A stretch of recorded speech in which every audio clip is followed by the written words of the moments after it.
Hello, everybody. Coast to Coast Podcast coming at you right now on InsideCarolina.com. We are brought to you by Johnny T-Shirt and by Congruity. I am Joey Powell. We are glad that you are with us. Glad that you have made us a continued part of your podcast rotation, and also that you use us to follow up from North Carolina basketball. We certainly enjoy doing this show, and we definitely hope that you guys enjoy us talking about UNC hoops. And the biggest things that we're going to talk about today is North Carolina has 2 games under their belt, and they looked kind of shaky against Elon. We won't really dive into a ton of Elon breakdown, but what I'd like to do is extrapolate some of the themes from the first 2 games of the year as they eventually went on a run towards the end of the Elon game and did not cover, but did win that game by a decent amount. They went into Allen Fieldhouse against the number one rated team in America, got their doors blown off early in the game, but hung around and actually made a game out of it. It was really interesting to see. I think a lot of folks hate the whole concept of a moral victory, but I'm also one that very early in the season, you got to take away from things what you can, not just wins and losses. And to help me break this stuff down are the gentlemen that you expect to see on this here show. Moran, Sherrell McMillan. Sherrell, I'm going to come to you first, man. I saw a North Carolina team on Friday night that showed some depth, even though they didn't play, 12, 13 guys. They played 10 guys, but they had 6 guys in double figures, and I think that shows some potential for the future on how this team may be able to continue to outscore, even if some of their big three aren't shooting very well. I think it's a good thing to put on tape for UNC, honestly, moving forward. Not just because it gives the guys confidence in themselves to play in probably 1A, 1B toughest environment they'll play in this season beside Cameron and maybe what's it called, Lenovo, the art PNC. I was gonna say No, it's RJ. Lenovo now. Yeah. Lenovo. Okay, all right. So Lenovo, Cameron, and Fog are probably the toughest places they'll play this season.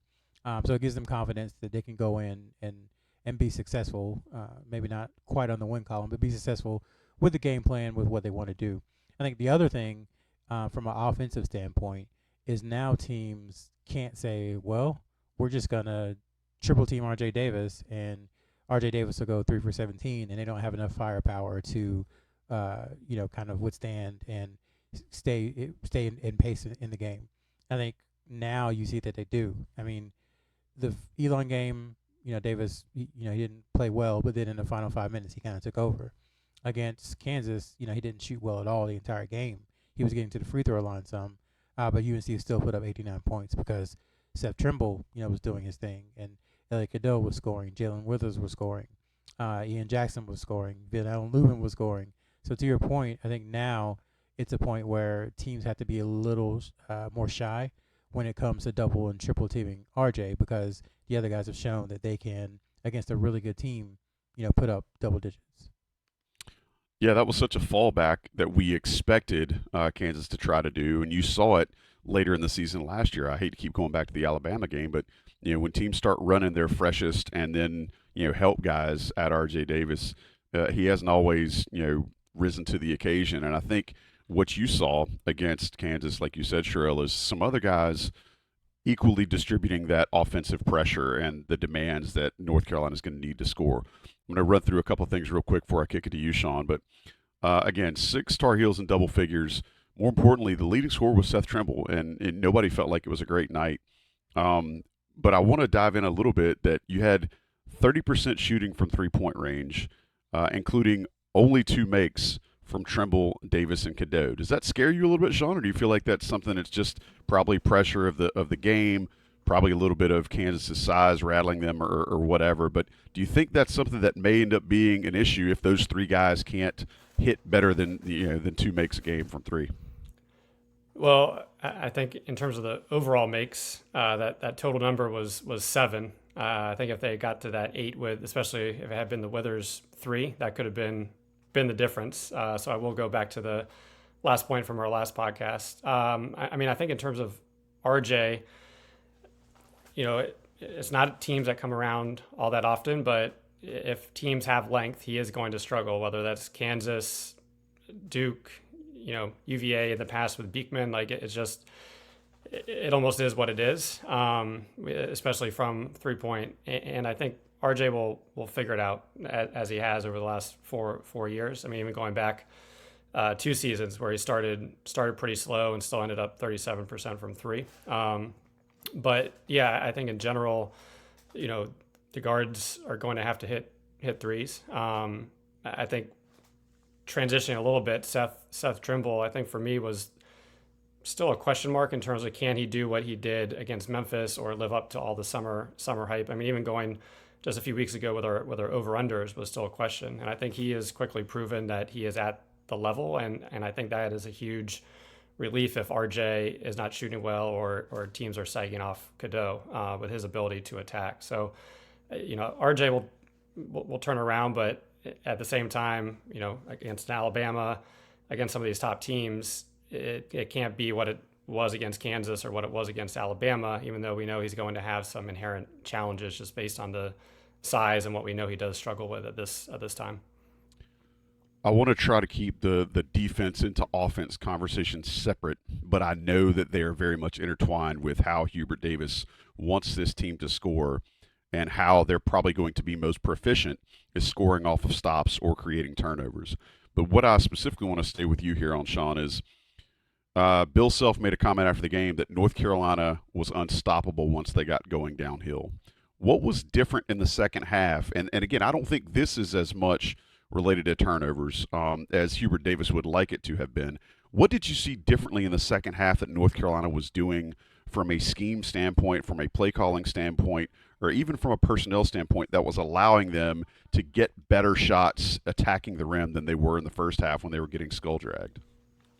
Well, I think early on in the first 4 minutes of the first half, I thought UNC had a chance to, not blow it open like they did at Duke last year, but I did think they had a chance to get a bigger lead than they did, as well as taking the air out of the sails. And that was, there was some turnovers, and I thought a few missed, not easy shots, a layup and a 3 that could have gone down. But in terms of the second half, it looked like their legs were a lot fresher or they were in better shape. I think part of it meant, mentally you're up 15 to 20 points. You don't have that same aggression that you do.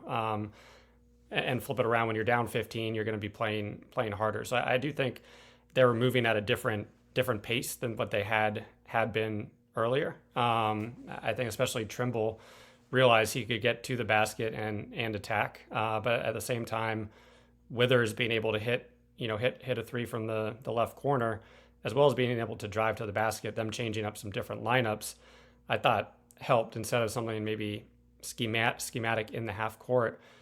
One, being able to have that confidence in the other guys, but 2, they were rebounding defensively, getting some of those loose balls, which allowed them to get out and be aggressive in the fast break set. Even when they missed layups, you had the big men running and finishing. So I do think it was them almost just playing a little harder, their legs were moving a little quicker in the second half, and they were able to get out in transition and be the aggressor, which we always talked about, which once again is easier when you're down and you kind of can play a little bit more free. But at the same time, now they've seen that they can do it, and not a lot of teams are going to have Dickinson at 7 feet and KJ Adams in terms of how quick he can get off the floor. But I think it was their defensive rebounding and defense that allowed them to get downhill a little quicker in general.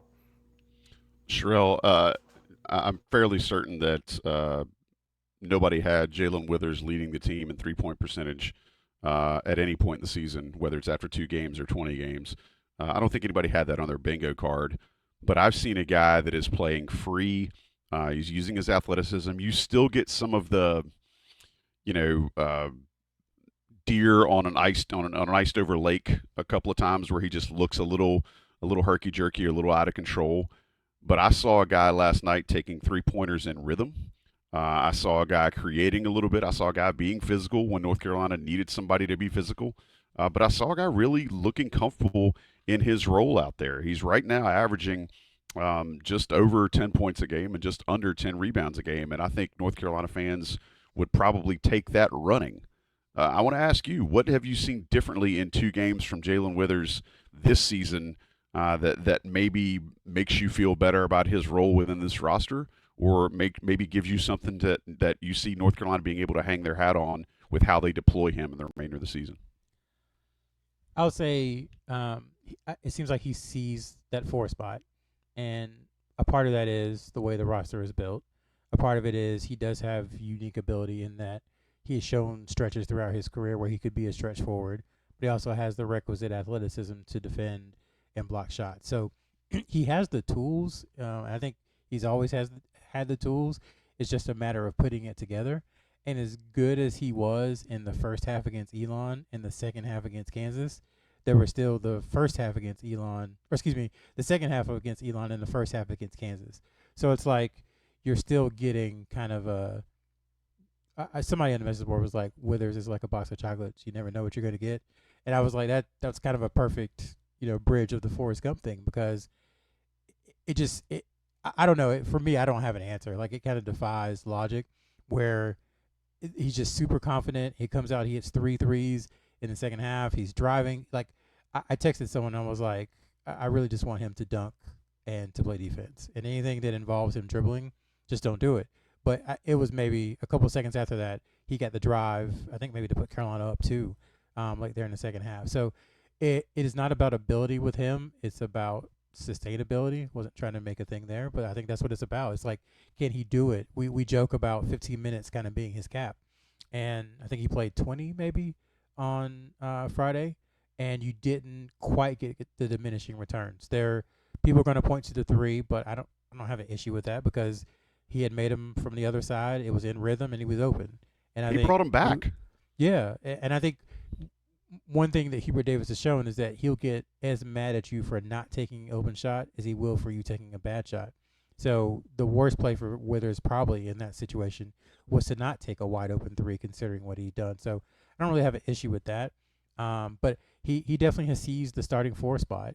And now I think moving forward, you kind of have to just deal with those couple of plays a game where you're not quite sure what happened and mitigate some of those weaknesses. But if he can play the kind of defined role that Hubert Davis, I think, expects him to, which is occasionally, hitting 2 or 3 threes a game, occasionally, this is not going to happen often, rebounding, providing energy, and playing good defense, then, why not? I think when we talked about Withers in our like player previews, you asked like, what is his ceiling? And I was like, well, his ceiling is he could be, the starting 4 and be a stretch 4. His kind of baseline is what he did last year. And right now he's kind of in between.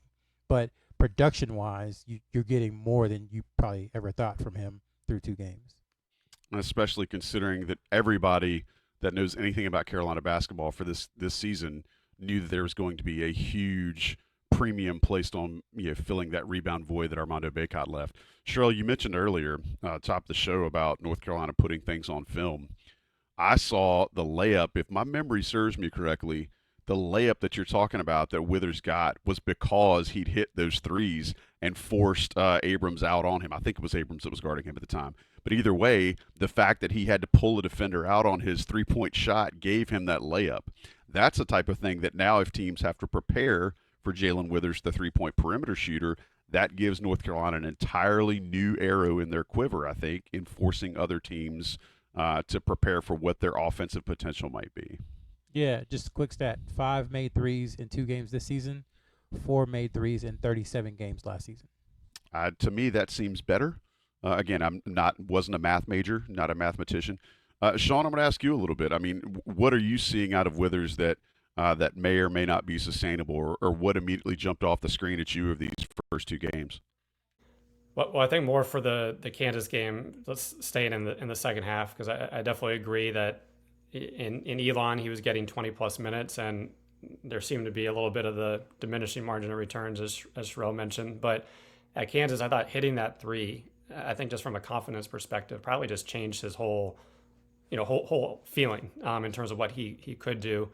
Because I don't think he's going to make that aggressive drive, right? If he hasn't hit it, he's not feeling a different energy than what he has. And I think last year, as Sherrell mentioned, he made 4 threes. He would get maybe 1 a game, 1 every other game. And you can't really get in a rhythm like that if that's what you want to do. But I think if he they keep him in the corners. I do think that's an area where he can make a difference, but also offensively and defensively, I did like when they went to him almost as a small ball five for some stretches, and I think that could be an opportunity also to get Powell and get others in at the four. But he was aggressive on defense, moving around, obviously giving up size, but then on the offensive end, they had to come out and try to contain him, and that's where he was able to be aggressive. I think we never want him to over dribble where it's more than 2 or 3, but those straight line attack dribbles, especially if he's moving like he did aggressively and confidently, could be a difference maker. Obviously still very early for that to be declared in full, but it was a promising sign in terms of just showing that ability and putting different pieces together, being more than just that energy guy that he was last year in 12 minutes a game. Again, we like to caveat when we talk about things in the show in a sense that Sherrell's favorite word is a snapshot, but we want to try to reframe things as at this point in time, not getting too high, not getting too low, but then trying to project how things may look moving forward. Rebounding, as I said a second ago, was going to be a big potential Achilles for this team so far this season. After 2 games, I've seen a team win a rebounding battle twice. They only beat Elon on the boards 43-40, but they did end up beating Kansas on the boards after getting absolutely just spanked in the first half. Sherrell, is that more of an in-game adjustment? Is it more of Kansas just missing more shots in the second? Or do you think it's that mindset that Hubert Davis is trying to instill upon these guys? Because I've heard him say in 2 post-game pressers already the word mindset quite a bit, it seems like. Or he's trying to get folks to understand that rebounding to him is a mindset. So obviously the guys in that locker room are hearing it. How do you feel like that rebounding change shook out over these first 2 games? For me, I don't mean to go into defense, and I don't mean to sound cliche and repeat some of the same talking points, but every single part of it works together, and I think that's why he's so demanding that they play well on defense, because the way they have to play in order to win because of some of their size limitations, like they're okay in the half court. I think they'll be a functionally solid team in the half court, but they unlock their superpower in the open court because of so many athletes and because of the abilities of all those guys. But you can't get into the open court if you're not playing good defense, and you can't get rebounds and force missed shots unless you're playing good defense. So you can't get in transition unless you get the rebound. You can't get the rebound unless you play good defense. So to me, it all comes back to how they're going to defend. If they are active and they are recovering and helping and just making the game, kind of helter-skelter using their athletes, then I think the rebounding will be okay because they're going to force a lot of tough shots. And then that gets everything in motion. So for me, I just thought they were playing better defense. I thought they were more engaged. I thought they were contesting better. And then Kansas was kind of absurdly hot in the first half. I mean, there was going to be some return to the norm, so to speak, after the way they shot. So I think it was a little bit of everything. And then the other part of that cycle is once you defend well and you rebound and you push tempo and you start getting the other team in foul trouble, you start getting into their legs, which helps you be able to play better defense and grab more rebounds. So honestly, man, to me, it all works together. And that's going to be the story of the season, is how can they do all those things in concert to help the offense. Sean, sticking with defense here, and you're listening to the Coast to Coast podcast here on InsideCarolina.com. I'm Joey Powell, Sherrell McMillan, Sean Moran are with me. Sean, I want to ask you defensively, I saw Hubert Davis trying some things as far as how he was using personnel. Specifically, I don't know that he was focusing as much on Hunter Dickinson in the second half.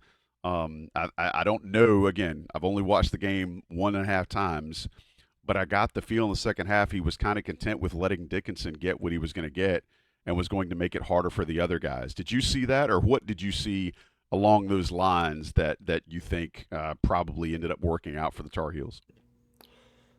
Well, I think we saw when they did double Dickinson, it made for some easy open looks, for the Kansas wings. But in the second half, I mean, I just thought they were playing him more aggressively and making him a little more little more uncomfortable when he did get it, because as we saw in the final few minutes, sometimes there's only so much you can do with a guy that size, and especially if he's getting to the shoulder that he wants to get for his little hook shot. You're almost just hoping he misses, and then you're trying to rebound the ball. But between the different personnel, I thought they were bodying him up, being a little more physical, being a little more aggressive on the fronting and playing around him. So it was more challenging for him to get the ball, which then in turn kind of made Kansas have to, on a fly, switch up what their priority was in those possessions. So it was almost sometimes in my mind when I was watching of, what are you doing to prevent him from getting the ball? And then that's forcing other people to maybe do something they're not as comfortable with at a certain time in the shot clock. And obviously we did see them get what they wanted in those final minutes when they had to, which was a little frustrating to an extent. But at the same time, to make the comeback, I thought they were making it more comfortable on him on the block, tougher to catch, and then playing him to the shoulder he didn't really want to go to. So I think it was also just how the bigs were playing him in that second half and just making life a little more challenging. Sherrell, we said on the show before that North Carolina's size was going to be an issue, but we also said that there aren't many teams in America that are going to be built the way Kansas are, or the way Kansas are. Either way, you know what I mean. What's your takeaway after seeing North Carolina defend against Kansas and how they played? Tale of two halves, sure, but what's your takeaway from that on how that might project out for the rest of the year? Yeah, I think it's going to be a mixed bag. I don't think it's always going to be the first half where they got whatever they wanted, and it's not always going to be the second half where they did a pretty good job of corralling most of the interior players. Part of the issue, too, and I mean, we've watched Carolina with Armando Bacot for the last 5 years. I feel like they forgot about Dickinson and Badinga and Adams there for a little bit offensively and started kind of doing their own thing. And Kansas is a great team, don't get me wrong, but I think that's going to be an issue for them is sometimes when something is working, you don't need to go away from it. Yes, you need your shots. I understand. You're making good money to come in here and shoot or do whatever it is you do.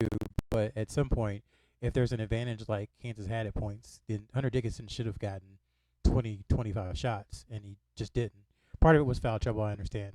But overall, again, I think it's going to be somewhere in the middle. I thought Van Allen Lubin had really good minutes, acquitted himself well. I thought Jae'Lyn Washington had good moments and bad moments, and it's going to be a mixed bag. I mean, James Brown came in, at the most efficient minute and a half maybe of all time, and grabbing 2 offensive rebounds, scoring 2 points, and that was the start of his career. So he, another guy who can, right now, if he doesn't play again, 100% field goal percentage. But yeah, I'm rambling a little bit, but I do think we talked about totality and like 5 guys basically giving you the production. I think they ended up getting 17 and 12 from Washington and Van Allen Lubin, which is pretty much an Armando Bacot, kind of stat line.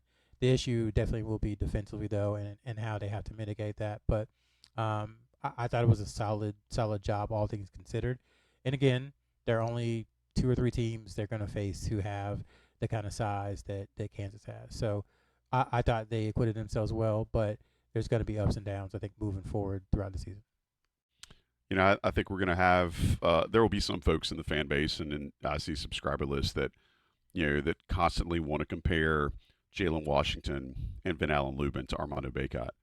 But I think Sherrell hit on something. If those 2 guys together can give you what Bacot can, I think that raises North Carolina's ceiling. I did see Van Allen Lubin in an environment that he probably hasn't seen much. Didn't look scared when he went against Dickinson. I mean, even though he was giving up some size vertically, I think he did a good job of using his wingspan to help neutralize that, and he got his body into it as well. Go ahead. Yeah, I mean, people forget. I mean, he's played at Kentucky. He's played at Alabama. He's played at Duke. He's played versus UNC. Like, this isn't some random freshman who's coming in who doesn't have any experience. I mean, he's been around the block and been in some competitive games. So I think people forgot that. And then one thing I wanted to add, too, for all the talk about the rebounding stuff, I know we said, North Carolina won the rebounding margin 40-39.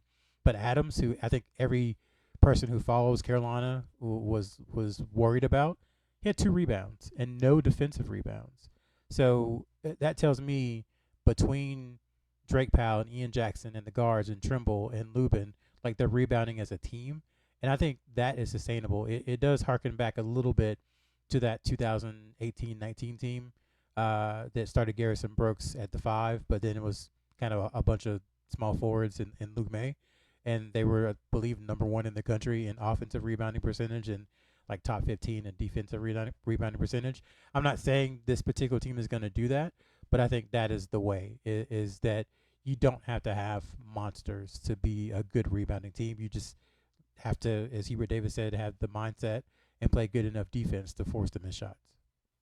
Well, especially if you also have a team like North Carolina's is that's smaller and theoretically is going to move more, that is going to wear out a guy like KJ Adams and make him less effective on the glass because his legs are going to get gone quicker, or he's going to be further out on the floor and not able to get to the glass as quickly. I think that's something also folks can look forward to as North Carolina gets used to this new style of play. Sean, I don't think anybody expected North Carolina to shoot as well from the stripe as they did, but I'm sure folks will absolutely take it and run. I remember texting with Mr. McMillan during the game that at one point North Carolina had missed 2 free throws. It was like they were like 28 of 30 or something like that, or 24 of 26 or something like that, and the only 2 misses were by the guy that is North Carolina's all-time leading free throw shooter.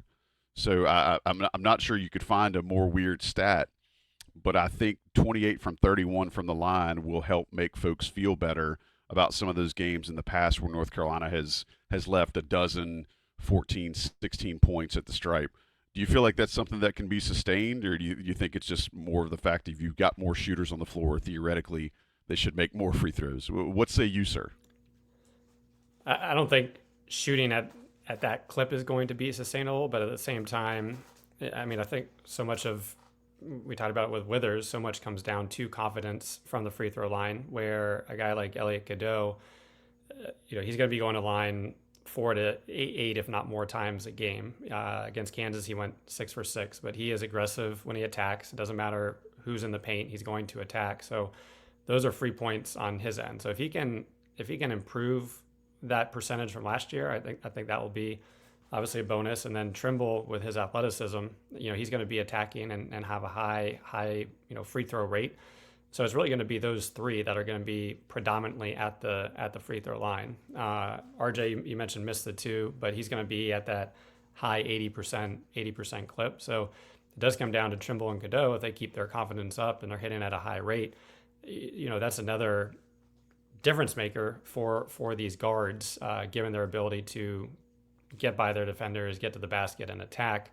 Where, as you mentioned, in years past, we have seen a lot of points left at the free throw line, whether that's been 1-on-1s or at crucial times in the game, and you're almost playing against each other or against yourself at that point in time when you're leaving points on the board, especially when you're not as talented of a team to do that maybe as in years past. So, I mean, it was great to see yesterday, but at the same time, it was 3 guys.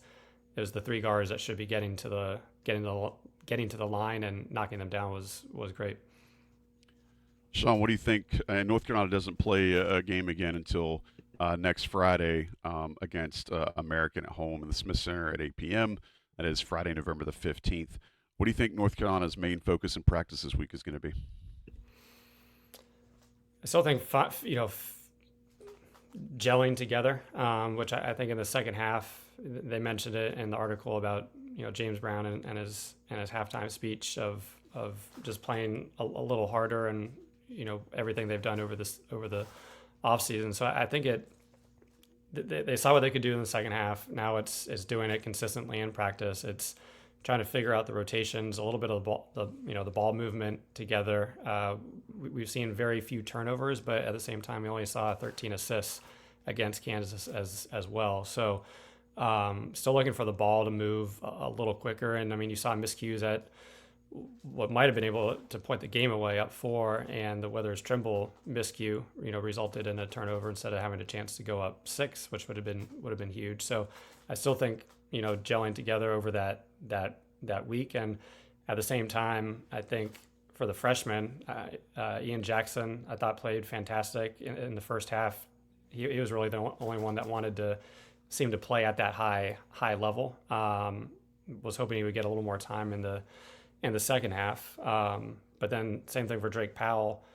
I think he's still trying to figure things out. When he made that coast-to-coast dash at the end, which resulted in the Brown layup, that was something that, the other teammates aren't going to be offered. But for him, it's really going to be, how does he score? Because, I think the three-point has always been a concern. But what can he do that he's not able to do, from last year, getting 20 shots a game? So how can he make an impact will be important over the week. So those are probably a few things, but I think it really comes down to maybe tightening the different lineups that they're now utilizing, as well as continuing to get the freshmen more comfortable and more acclimated with that, top 8-9 guys.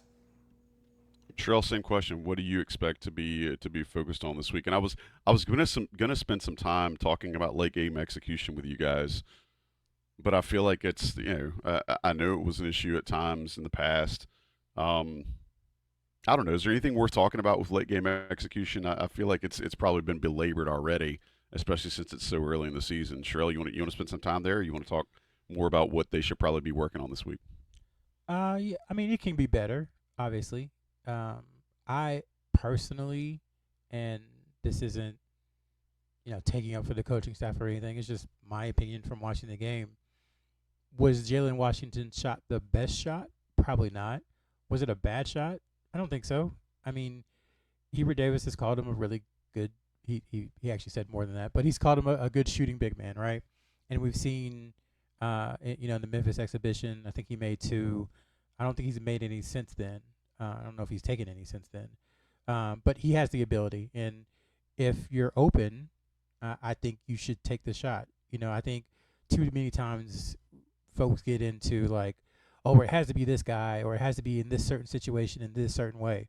Like, it's basketball. If you get an open shot, take it. Like, you're in the game for a reason. It was a clean look. You're right. It was a clean look. It didn't go in. Obviously, people wanted R.J. Davis probably to have Jae'Lyn Washington probably is number 6 on that list at that time for people, the person people wanted to take the shot. But, you also have to think the other guys are playing too. So if it's a situation where, they were denying R.J. and Seth didn't have a good look and Cadeau couldn't get to the rim, personally, just speaking for myself, I'm okay with that shot. I already mentioned the Withers shot. I was okay with it. I think the last possession, whether you want to call a timeout or not, I'm sure the kind of scramble drill is something they work on. Cadeau ended up getting a decent look. It was online. It just didn't go in. But, yes, that can definitely improve for sure. There's no question about that. As far as what needs – go ahead, Sean. You have a burning desire to get in. Sorry. No, it's all good.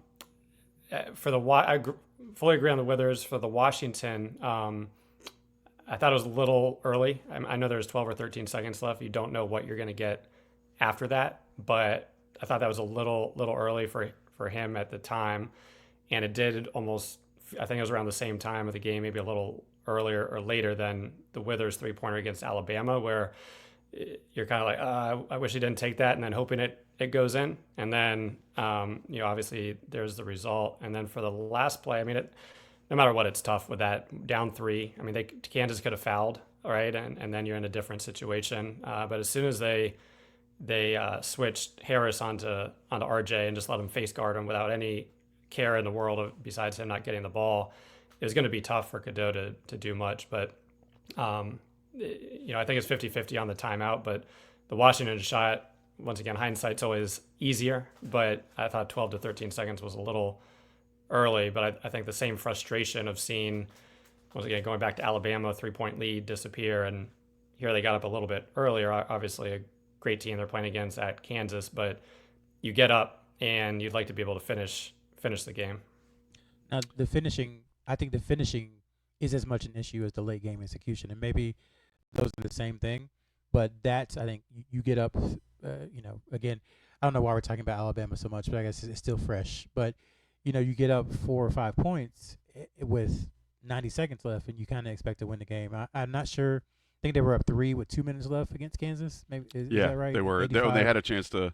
They were up 4 at one point, and then they ended up had two different chances to extend that, and then went on a 2-minute and 3-second drought after. I think the last bucket was the Washington put in that they hit him kind of what looked Yep. like a secondary. But yeah, Yep. Yeah. So I mean, if we want to call that late game execution, then yeah, you've got to find a way to get to nurse the leads. And it did seem like there wasn't as much attacking. I don't know if Kansas turned up the defense and just said you're not getting by us. But it did seem for that last 2 minutes there wasn't that intentional driving to the basket trying to get fouled, because that was the best plays really outside of the Wizards threes. The best plays in the second half where you can't stay in front of me. I'm going to go by you, and you're going to have to foul, and I'm going to get 2 free throws, and I'm going to make them. That's what they did most of the second half. So I don't know. It happens, I guess, in the heat of battle, that sometimes you just kind of forget what was working. Same thing with Kansas with Dickinson. You saw that when they needed it and had to have it, where they went, and he delivered. So maybe it's just a situation where they just need to focus on, like, okay, this is what we were doing. Let's keep doing it. Let's not change the game plan. Let's not go stall ball. Let's not do anything differently, with the offense, because a 3-point lead, is nothing. So you need to play as if you're down almost. Additional perspective on that, when Tommy and I do the Inside Carolina Live football pregame show, one of the things we always talk about is how much of your playbook are you showing. Even if Jalen Washington missed that shot, which he did, other teams now have to see that, holy cow, Hubert Davis went to Jalen Washington for a corner 3 in a situation where they really needed a bucket. That's something else that's now on tape that other teams have to at least think about. You knew Washington had the capability of shooting that, but now Hubert Davis and his staff have shown that, if he's on the floor, he's going to have a green light for that, and that may alter how other teams choose to play North Carolina down the stretch. Maybe I'm putting too much stock into that. I don't know, but I think that's something else to consider coming out of the game, where there's a lot of things, even though they lost, there's a lot of good things to look at. And I just wanted to follow up on, this week. So it's funny because they play American on Friday. Before American arrives in Chapel Hill, I believe they have 3 games. They play Harvard on Sunday, they play Siena on Tuesday, and then they play UNC on Friday. So 2 games before. Now, we've seen it many times where less talented teams who are in a lather and in a rhythm from playing multiple games come in and have a good 5 or 10 minutes against a Carolina team that's probably going to be favored by 25, 26, something like that. So I think this week, what Sean said was important, getting the freshmen involved, just continuing to get them used to playing with each other. But for me, I think the number one priority is for them to continue to develop a role for Cade Tyson. I know that his 17 minutes and 2 points this season have not been great, but he's the only one from, I'd say, who's going to be UNC's core rotation, if he is in UNC's core rotation, who you haven't seen really a glimpse from at all this offseason. I mean, go down the line from R.J. Davis to Trimble to Cadeau, on down to Powell and Jackson and Washington and Withers, and they've all had moments where you're like, okay, this is a talented player who can do some things. And Tyson just hasn't had that yet, and maybe it's just a situation where he just has to continue to get comfortable. I thought it would take a little bit just because of the jump and then some of his athletic limitations. I didn't expect it to look as bad as it did. I believe he played 2 minutes the entire game. 1 minute. 1 minute according to the stat box. Yes, 1 minute. And it was 1 minute in the first half. So like Sean says, you kind of get your chance in the first half, and if you don't do it, then you're not going to play. So I'd like to see him, continue to be involved in things, and maybe the role isn't what Hubert Davis or what we thought coming into the season, but develop a role for him, because I think there's a time to what you were talking about earlier, Joey, with the shooting, where you're going to need someone who can come in and knock down shots. Now, he hasn't shown that he can do that yet, but we all think he has the ability to do it. And the last thing on American, because aside from Jackie Manuel being an assistant coach, we're not going to talk about them a ton, but it's funny, when we talked about Elon, we talked about tempo, and we talked about them kind of dictating to UNC, and they played a zone, but UNC still got 75 possessions. So in 2 games, Carolina's had 75 and 77 possessions, and they scored 90 and 89 points. Now, Americans only played 1 game, right? But there are 364 teams in college basketball. And from a tempo standpoint, American is 362nd, in front of only Air Force and UVA. So it seems like early returns Sean's cold, dark heart just smiled when you said UVA, by the way. know. It seems like they're going to walk the ball up the court and try to play very slow and try and limit possession. So that is another seemingly good test for UNC if they're able to do that, because they have played Elon, who played primarily a zone. They have played Kansas, who has athletes and huge guys all over the court who played man to man pretty much exclusively, and sometimes walked it up, sometimes play their tempo. And then they'll play a less talented team who's going to want to slow things down and make them be deliberate. So it's another good. It shouldn't be a close game, but it should be another good test to see a different style for Carolina. I think one of the things when you mentioned Cade Tyson, and I had that in my pregame notes, is how do you bring Cade Tyson along? I think if he spent some time at Johnny T-Shirt, it would definitely raise his spirits. And if there's anything around Carolina basketball that's automatic, it's Johnny T-Shirt and how good they are with customer service and their elite selection of different types of gear, different sports, you name it. If it's got a UNC logo on it, they've got it. So make sure you check out Johnny T-Shirt. Y'all didn't think I was going to get through an entire podcast without an elite Johnny T-Shirt read, did you? We appreciate Johnny T-Shirt for sponsoring this year's show. Who knows, if Cade Tyson's a premium subscriber, he can use that extra 10% discount you get on the premium message boards on their already great prices. I did see last week Johnny T-Shirt was running a sale on sweatshirts. That sale may be over, but it's enough for them to flex the kind of their muscles a little bit and how much of a selection that they have. So go see Johnny T-Shirt if you're going to be in town for the American game. Hey, American game on Friday night, Carolina football on Saturday. Plenty of time to go to Johnny T-Shirt and get gear to support whatever sports you're looking for. We appreciate Johnny T-Shirt sponsoring this show. And instead of having the national guys run some ads in here, I'll let Siegley figure that out on the back end. Why don't we go ahead and hit our 2 cents worth, right? We'll wrap the show now. Not a ton of recruiting stuff to talk about, so Sherrell, I'm going to let that be your 2 cents. And then, Sean, I will let you pick some 2 cents based on what you've seen from this team so far. But as you guys know, following this show, our 2 cents is brought to you by Congruity, congruityhr.com. They are huge supporters of Inside Carolina, but they also want to be a supporter of your small or medium-sized business. If you will email Matt at congruityhr.com, reach out to Matt. He will tell you how and if Congruity can help your small or medium-sized business save some money.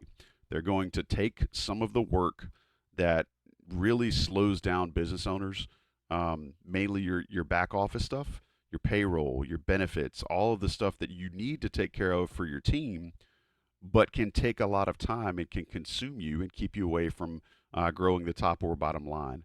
Let Matt help you out. Congruity HR is going to be your great ally in that sense, and they will help you get into 2025 looking more profitable than ever. Matt at congruityhr.com. All right, Sean, I need 2 pennies from you. And you can take dealer's choice of where you want to go with it, because I've already kind of pigeonholed Sherrell a little bit that he's got to talk a small nugget of recruiting for us. All right.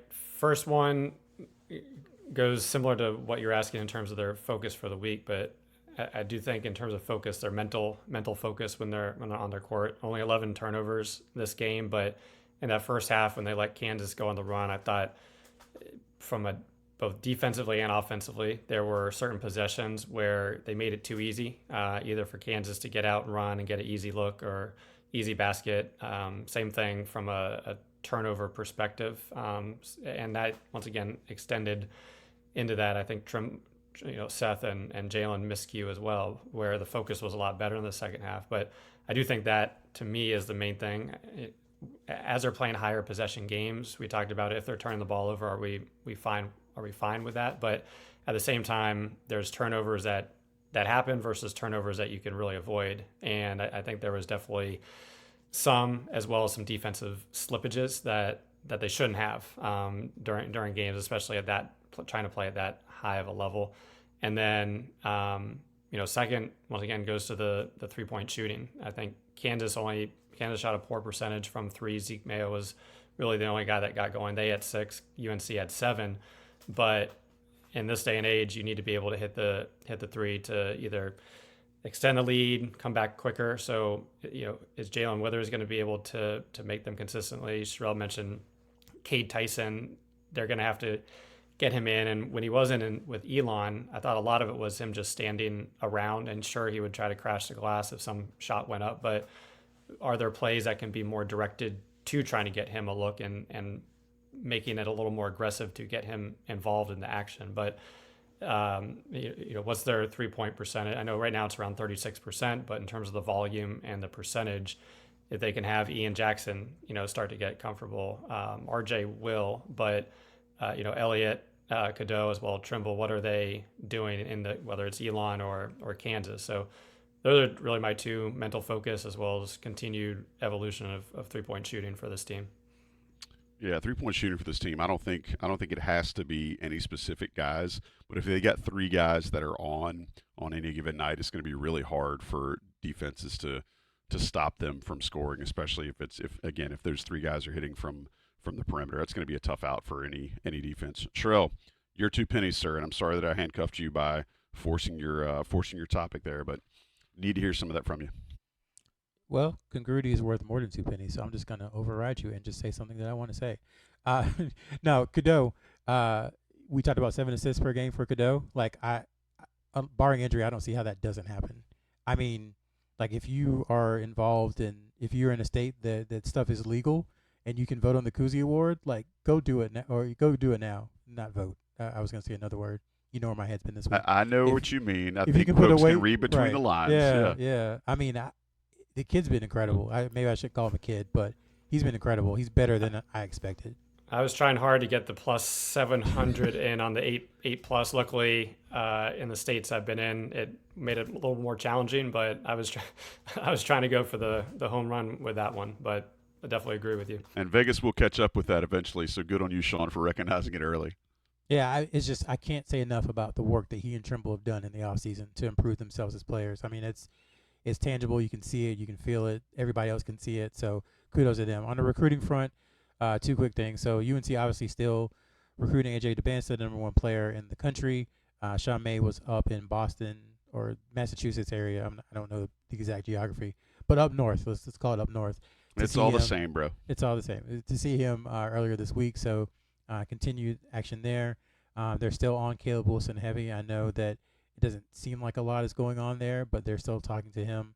And over the next couple of weeks before they head out to Maui, there's going to be some time where they can use some of those in-season visits to go see guys. So we'll see what happens there. And then Isaiah Dennis started his high school season. He played against Combine Academy, who had actually the number 1 player in 2025 ahead of him in the state. And then he played Burlington School on Friday, who actually has the number 1 player in the sophomore class, a guy named King Gibson, who we'll sure talk about more in the future. They went 1-1 in the win. He had 28 points, played well, 2 of 7 from 3, 7 of 11 from 2.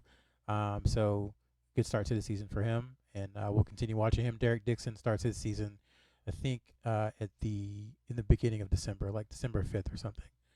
So watching out for those 2, and then DeBansta and Wilson, and then kind of status quo on Nico Bundalo, in that he still hasn't officially reset his recruitment. It's just kind of everything's just kind of loose. So we'll see where that goes.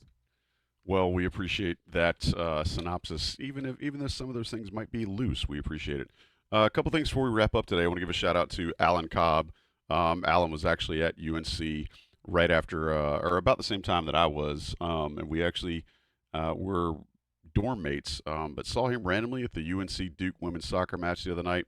I ended up standing and watching the entire match with him, and saw the Lady Heels knock off the number 1 Blue Devils over in Cary. So want to give a big shout out to Alan.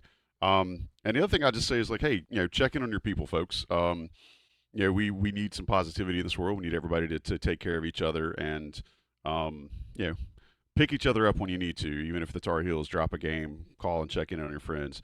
I promise you, it makes things a lot better when we're all taking care of each other and being stewards of mankind, or humankind, not just mankind. Either way, I am grateful for these 2 fellows that have joined me on this here show. Appreciate everybody who's listened to us, and or if you've watched us on YouTube, that's great too. Thanks to Johnny T-Shirt and Congruity for sponsoring, and to John Siegley for producing. Until next time, you'll see these same 3 beautiful faces again very, very soon. Again, Tar Heels next game Friday hosting American in the Smith Center. If you're going to the game, enjoy yourselves. We will have the next edition of the Coast to Coast ready for you next weekend. Until then, we'll talk to you soon here on InsideCarolina.com.